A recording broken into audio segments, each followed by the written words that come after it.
हे गुरुदेव, आप कृपा करो, आप कोई ऐसा दिव्य हमें उपदेश करो जिसके द्वारा हमारे जीवन में भगवान के चरणों में प्रेम हो जाए।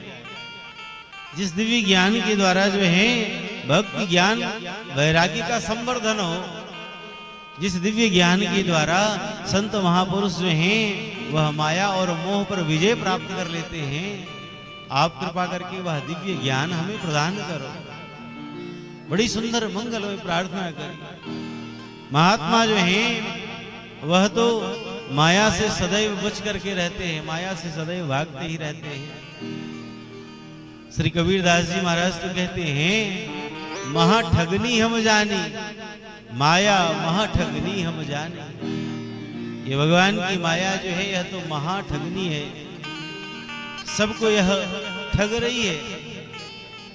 ऐसी अविलक्षण माया है। संत माया से बचने के लिए क्या क्या प्रयत्न नहीं करते। दो महात्मा वन में भगवान का भजन करते थे। सोई महाराज महात्माओं के भजन से, उनकी तपश्चर्या से बड़ी प्रसिद्धि हो गई। आसपास के लोग खूब संत महात्मा के दर्शन के लिए आने लगे और धीरे धीरे इतनी प्रसिद्धि हो गई कि उस क्षेत्र के जो राजा थे उनके मन में भी आया कि हम भी चले महात्मा के दर्शन कर आए। खूब नाम सुना तो राजा साहब जो है वह अपनी लाव लश्कर के साथ महात्मा के दर्शन करने के लिए आ रहे थे।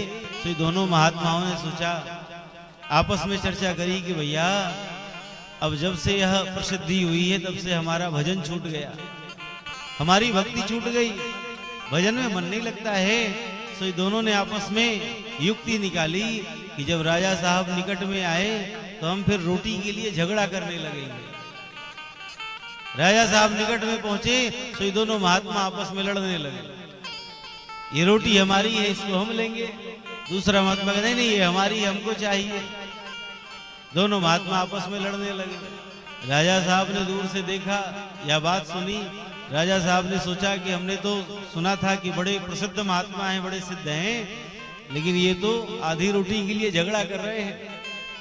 तो राजा साहब लौट गए। महात्मा प्रसन्न हो गए कि भैया आधी रोटी से ही हम माया से बच गए।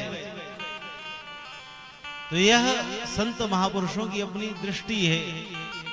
महात्मा तो कहते हैं कि मान बढ़ाई जब ते आई, तब ते किस्मत फूटी, स्वामी स्वामी बजने लागे, लगन राम से छूटी।